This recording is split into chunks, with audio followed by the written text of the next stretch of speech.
এই হলো আমার রেস্টুরেন্ট। দোকানের নাম হলো লেটস গো পিজাটো।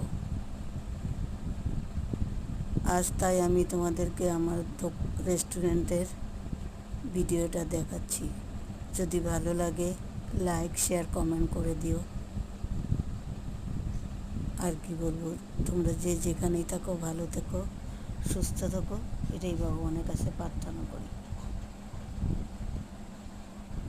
লেটস গো পিজাটো। চলো এখন আমরা সবাই মিলে পিজাটোতে যাই, দেখি ওখানে। এখানে খাবার বলতে pizza, burger, chowmein, momo, roll, biryani, jeera rice,